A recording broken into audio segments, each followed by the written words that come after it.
SwiftUI gives us the onDelete modifier to control how objects should be removed from a collection. Now in practice, this is almost exclusively used with list and for each.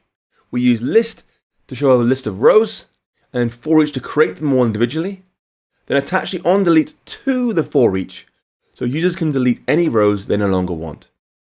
This is another place where SwiftUI does a heck of a lot of work on our behalf, but it does have a few quirks, as you'll see. First, let's make an example we can work with. A list that shows numbers, and every time we tap a button, a new number appears. We'll say @state private var numbers is an int array, and @state private var current number is 1. Then we'll add a vstack here with a list. Inside the lists of for each, going over numbers, ID of \self, and then text row $0. Then after the list, we'll add a button saying add, scroll down, number. We'll append to our numbers array the current number, and then add 1 to current number. Now you might think the for each is not actually needed here because the list is made up entirely of dynamic rows.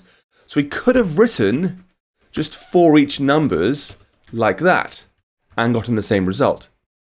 That would also work. That code's also valid, but here's our first quirk. The onDelete modifier only exists on for each. So if we want users to be able to delete rows, we've got to put them inside a for each like this. This does mean a small amount of extra code for us, where we only have dynamic rows, but the flip side means it's much easier to create lists where only some rows can be deleted. You could have static, for each, onDelete, static, for each, onDelete, and more. Now in order to make onDelete work, we've got to add a method to our code here that will receive a single parameter, which is of type index set.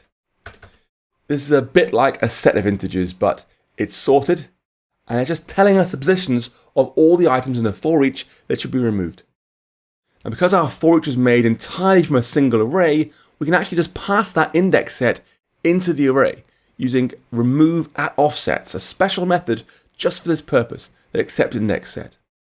So we'll say func remove rows at offsets and index set,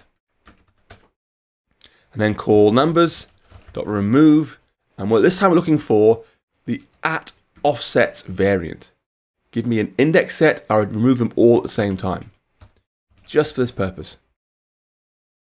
Finally, we can tell SwiftUI, offsets, we can tell SwiftUI that it should call the remove rows method when it wants to delete data from the for each by modifying it with this, onDelete perform remove rows.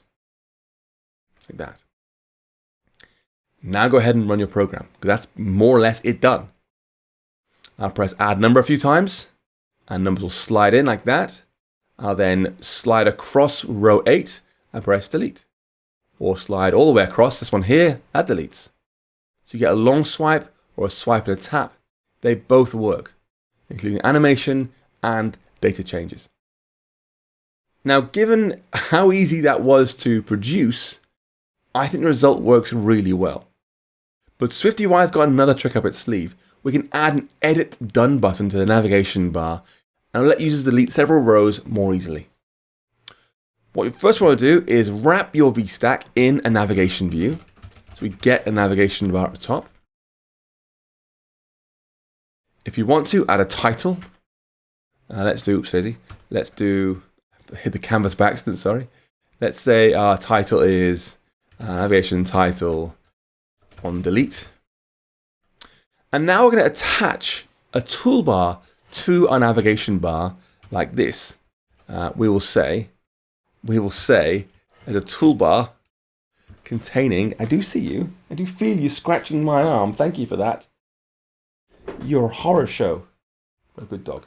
Down. There's an edit button, like that. And just making the edit button like that will automatically add a ton of functionality, again, basically free. So let's build and run our code again. I will add some numbers. Here they come. And press edit. And you see it activates the quick delete mode. I can say you're going to go, you're going to go, and so forth. And the button has changed from edit to done. And I press done again, it goes back to being edit, and those buttons slide away. Not bad, given how little code it took to make.